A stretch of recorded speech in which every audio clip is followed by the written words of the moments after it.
اگر ہونٹ کوئی ایسی بات کہنا چاہتے ہیں جو آپ کے دل کو گوارا نہیں، تو ان غریبوں کو یوں دانتوں سے کاٹ کاٹ کر سزا کیوں دے رہی ہیں؟ ان کو وہ بات کہنے دیں، جزا اور سزا خود پائیں گے۔ چور؟ رملی نے گھبرا کر اس کی طرف دیکھا۔ خطرناک چور، سارے دل کے ارادے چرانے کی صلاحیت رکھتا تھا، چپ کی زبان جانتا تھا۔ اس کے سامنے وہ کیا بات کرتی؟ تقدیر کی روایتی دیوار میں چنی ہوئی وہ ایک زندہ درگور لاش تھی، اتنی دیواریں اوپر، اتنی دیواریں نیچے۔ بولنے کا کیا فائدہ تھا؟ اتنے میں جیدہ فون کر کے آ گئی۔ مل گئی تھی گوہر، میں نے کہہ دیا ہے 7:30 ہم پہنچ جائیں گے۔ یاور نے کوئی جواب نہیں دیا، بے تحاشا سگار کے کش سلگانے لگا۔ رملی کی کشمکش اس کے چہرے سے ظاہر ہونے لگی۔ اسے یاور کے اس طرح سگار پینے سے الجھن ہو رہی تھی، اس لیے ایک دم بولی، آپ اتنا زیادہ تمباکو پیتے ہیں؟ یاور نے اپنے جلتے ہوئے انگارہ سے ہونٹ پہلے سکوڑے پھر پھیلائے اور مزے سے بولا، آپ کے شوہر کتنے سگریٹ پیتے ہیں؟ میرے شوہر سگریٹ نہیں پیتے۔ رملی نے دانستہ جھوٹ بولا۔ گو ماس کو سگریٹ کی لت نہیں تھی، مگر کبھی کبھی کسی محفل میں پی لیتا تھا۔ تو اسے جملہ ادھورا چھوڑا، کش لگایا، دھواں چھوڑا، فضا میں معطر سانس چھوڑ کر لطف لیا اور پھر اس کی اداس آنکھوں میں ٹھہر کر بولا، آپ کے شوہر کیا پیتے ہیں؟ کیا پیتے ہیں؟ رملی نے نظریں جھکا لی۔ عجیب سا دو رہا آ گیا۔ اس کا دل چاہا کہہ دے، وہ میرا لہو پیتے ہیں، میری جان پیتے ہیں، میرا چین پیتے ہیں، میرے دن رات پیتے ہیں، مگر فکروں کی یلغار میں وہ الجھ کر رہ گئی۔ وہ مسکرا رہا تھا، ہونٹوں پر آگ لیے، جیسے جانتا ہو وار کاری ہے۔ آپ کے شوہر خوش قسمت ہیں، خود ہی ہنس کر بولا۔ وہ بھلا سگریٹ کیوں پیے بھلا وہ حقیر سا سگریٹ؟ رملی نے فوراً اپنے خشک ہونٹوں پر زبان پھیری، ایسے جیسے اسے اس کے تشنہ لبوں کا راز معلوم ہو گیا ہو، جیسے چوری پکڑی گئی ہو، جیسے اس کی کھوکھلی زندگی ٹھن ٹھن کر بجنے لگی ہو، جیسے چہرے نے ہر راز اگل دیا ہو، مگر وہ اسی دلکش انداز میں مسکرا رہا تھا۔ ان کے پاس پینے کو بہت کچھ ہے۔ دوسرے روز جمعہ تھا اور معاذ کہہ کر گیا تھا کہ وہ جمعہ تک ضرور آ جائے گا، اس لیے رملی کا دل چاہ رہا تھا معاذ کے آنے سے پہلے ایک بار جیدہ کے گھر سے ہو آئے۔ جیدہ بھی تو جاتے جاتے کہہ گئی تھی، بھئی اب ہمارے گھر ضرور آنا، جب تک میکے میں ہو کم از کم روز تو ملتی رہو۔ جاتے جاتے یاور نے کچھ نہیں کہا تھا۔ یاور کو آنکھوں سے باتیں کرنے کا فن خوب آتا تھا، ایک نظر دیکھتا اور سب کچھ کہہ دیتا۔ جاتے ہوئے اس نے اس طرح دیکھا جیسے کہہ رہا ہو، کیسے نہیں آؤ گی، میں دل اور آنکھیں بچھا کر رکھوں گا۔ رملی کا دل مچلنے لگا، اسے ماؤس کو نہلا دھلا کر دودھ پلایا اور کھاٹ میں سلا دیا۔ نہانے کے بعد ماؤس 2-3 گھنٹے سوتا تھا، اس لیے تیار ہو کر باہر نکل آئی۔ امی جان کو بتایا کہ میں ذرا جیدہ کے ہاں جا رہی ہے، وہ ذرا جیدہ کے ہاں جا رہی ہے، وہ ماؤس کا خیال رکھیں۔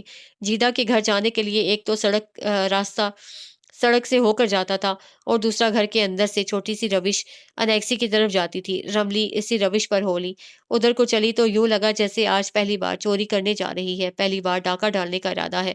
پنجوں پر اڑتی ہوئی، اپنے ہی سائے سے ڈرتی ہوئی، ہوا سے بچ بچ کے چلتی ہوئی، آگے پیچھے دیکھتی ہوئی، گاہ چونکتی، گاہ ٹھنکتی ہوئی۔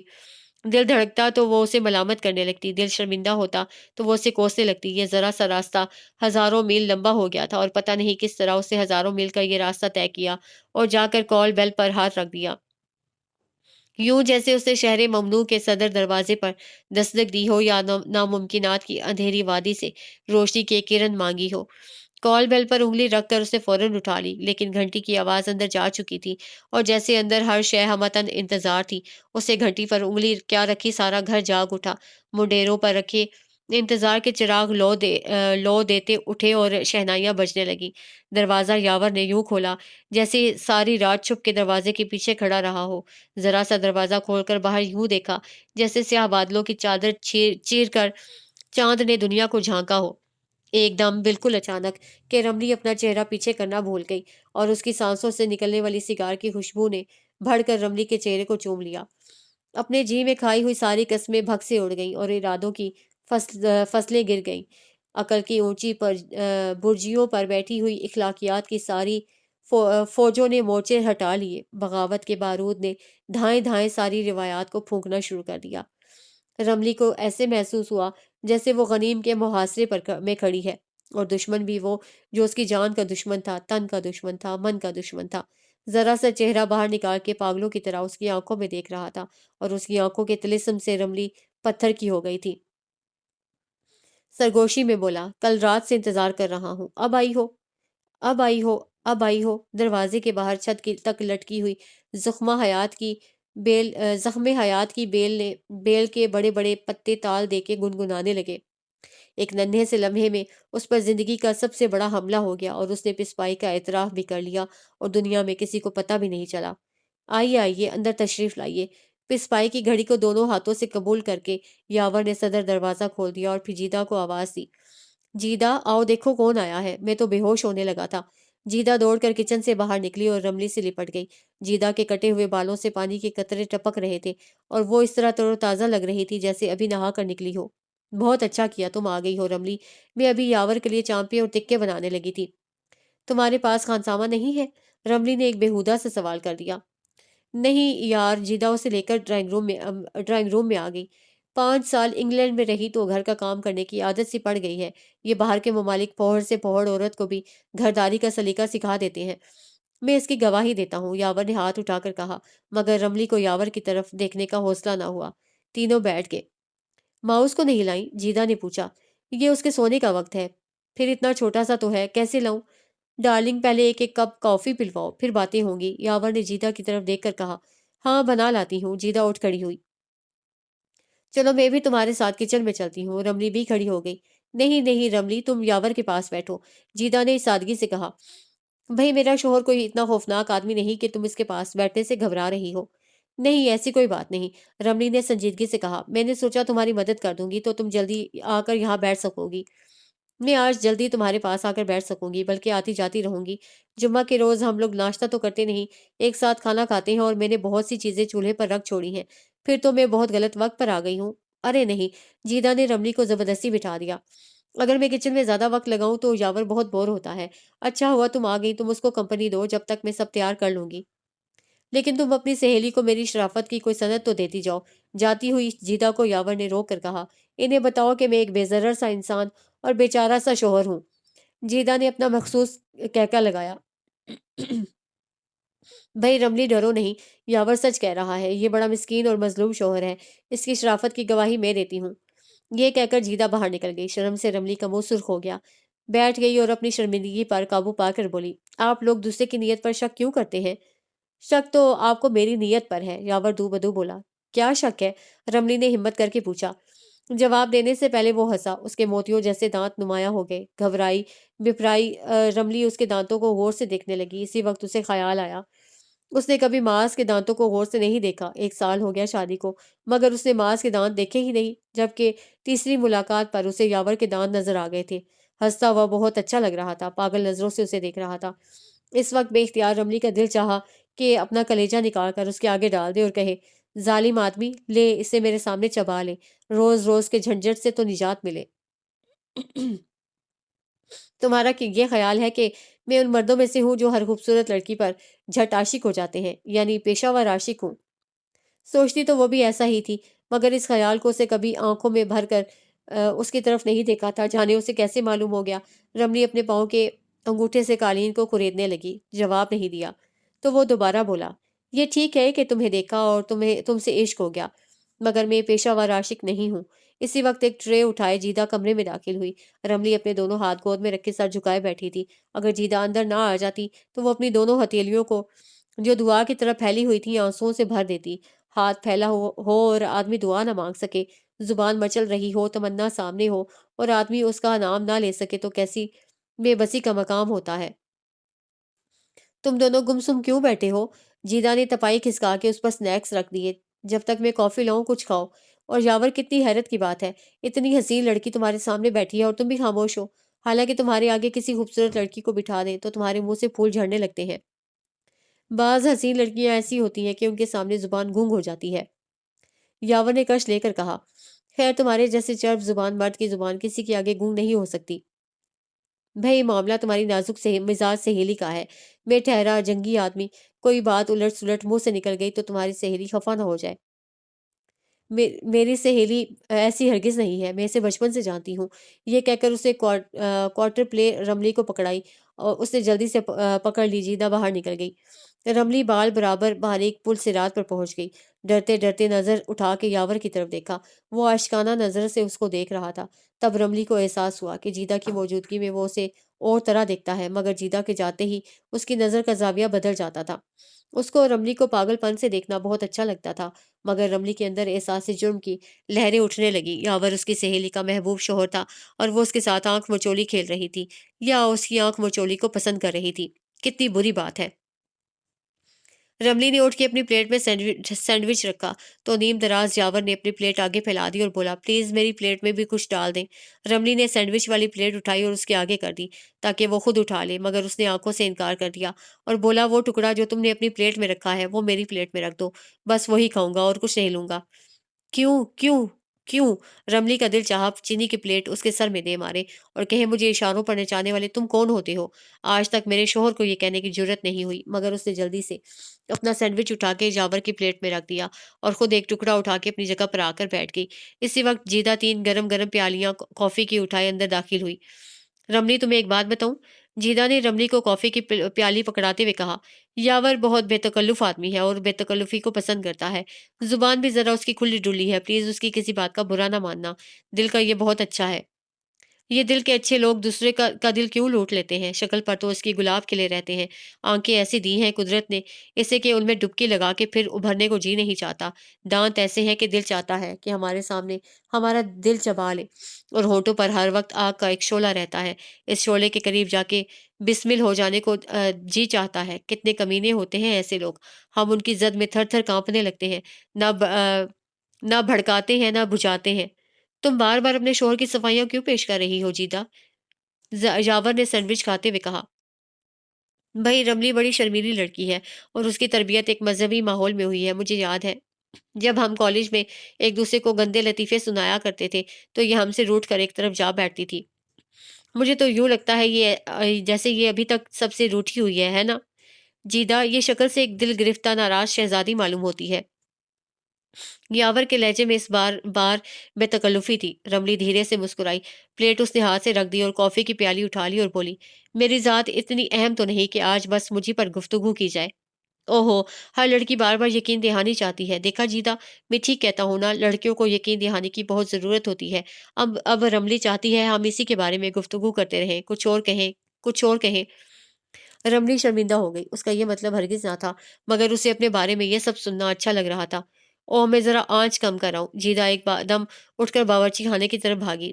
تمہاری ذات کتنی اہم ہے یہ سب تم جان گئی ہو رملی، یاور نے آہستہ سے کہا، کہ کم از کم میرے لیے تو۔ اگر سچ پوچھو تو آج 3 دن سے میں تمہارے بارے میں ہی سوچ رہا ہوں۔ کیوں سوچ رہے ہو میرے بارے میں؟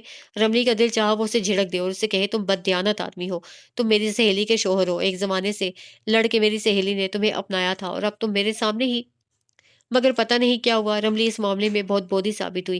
ایک تو اس آدمی کی موجودگی میں اس کا دل دھڑکتا تھا، اس پر اس کا چہرہ بالکل رملی کے خوابوں جیسا تھا۔ جانے کب سے زندگی کی بھول بھلائیوں میں وہ یہ چہرے تلاش کرتی پھر رہی تھی، اور کتنی عجیب بات تھی کہ وہ چہرہ ملا تو اس کی محبت میں سرشار ملا، مگر راستے ہی جدا ہو چکے تھے۔ اب جب راستے جدا تھے تو وہ اسے کیا کہتی؟ ایک ذرا ٹھنڈی چھاؤں تلے بیٹھنے سے زندگی کا سفر نہیں بیت جاتا، البتہ تھکن ضرور اتر جاتی ہے۔ 1 ہی سال ہوا تھا اس کی شادی کو، مگر تھکاوٹ سے وہ چور ہو رہی تھی۔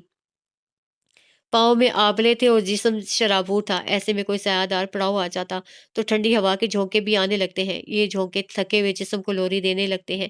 تھکے ہوئے آدمی کو بہت جلد نیند آ جاتی ہے۔ رملی کا دل چاہ رہا تھا اب وہ آرام سے سو جائے، ایسی نیند کے جس میں سے پھر اسے کوئی نہ جگائے۔ تم سو گئی ہو؟ یاور نے اس کے بجھے ہوئے چہرے کو غور سے دیکھ کر پوچھ ڈالا۔ آپ بہت خطرناک باتیں کرتے ہیں۔ بالآخر رملی نے منہ بسور کر کہا، میری سمجھ میں نہیں آتی ایسی باتیں۔ یاور نے کہکا لگایا اور بولا، رفتہ رفتہ سمجھ میں آ جائیں گی، ویسے تم شکل سے کچھ ایسی بے سمجھ میں نہیں دکھائی دیتی ہو۔ جیدہ یاور کا کہکا سن کر دوڑی آئی۔ بھائی، کیا لطیفہ ہوا ہے، مجھے بھی بتاؤ۔ تمہاری سہیلی کہہ رہی ہے میں بڑی خطرناک باتیں کرتا ہوں۔ یاور، تم نے رملی کو ڈرانے کی کوشش کی ہے؟ جیدہ نے اسے گھور کر یاور کو دیکھا۔ تمہاری قسم، یاور نے پھر ہاتھ کھڑا کیا، میں نے ایسی کوئی بات نہیں کی۔ اب کسی خوبصورت لڑکی کو خوبصورت کہنا اگر خوفناک جرم ہے تو تم مجھے سزا دے لو۔ جیدہ بھی ہنسنے لگی۔ یاور کو معاف کر دو، میں نے کہا تھا نا، خوبصورتی اس کی کمزوری ہے۔ کسی خوبصورت عورت کو دیکھ کر یہ دل اور زبان پر قابو نہیں رکھ سکتا۔ ویسے ڈرو نہیں، اس کی مہار میرے ہاتھ میں ہے۔ رملی نے حیران ہو کر جیدہ کی طرف دیکھا، اس کے چہرے پر خلوص کا اجالا تھا۔ اس وقت رملی کو اپنے آپ سے بے حد شرم آئی۔ رملی کا دل چاہا زمین پھٹ جائے اور وہ اس میں سما جائے۔ جیدہ نے ہاتھ میں کفگیر پکڑا ہوا تھا، وہ دوبارہ کچن میں واپس چلی گئی۔ رملی نے اپنے ہاتھ پر لگی ہوئی گھڑی دیکھی اور بولی، آپ جمعہ کی نماز پڑھنے نہیں جائیں گے؟ میرا مذہب صرف عشق ہے، وہ لہجے میں مستی سے مو کر بولا۔ کیا عشق میں نماز نہیں ہوتی؟ ہوتی ہے۔ محبوب کو سامنے بٹھا کر آنکھوں سے سجدے کرنا میری نماز ہے۔ اب رملی کے لیے وہاں بیٹھنا واقعی مشکل ہو گیا۔ جلدی سے اٹھ کر کچن میں آ گئی۔ آخر کیا کر رہی ہو تم جیدہ؟ بھائی میں نے سوچا آج تمہیں بھی اپنے ہاتھ کا پکا کھلا دوں، اس لیے جلدی جلدی تکے بنا رہی ہوں۔ رہنے دو، میں کھانے کی اتنی شوقین نہیں ہوں۔ اسی وقت باہر بیل ہوئی۔ جیدہ دوڑی گئی۔ رملی کے گھر سے ملازم آیا تھا اور کہہ رہا تھا رملی بیوی کا فون ہے، انہیں جلدی بھیجے۔ فون؟ رملی گھبرائی اور خدا حافظ کہے بغیر باہر نکل گئی۔ واپسی پر وہ ہزاروں میل کا راستہ چند منٹ میں طے ہو گیا۔ سامنے برآمدے میں امی جان ماؤس کو کندھے سے لگائے بڑی سنجیدہ شکل بنائے کھڑی تھی۔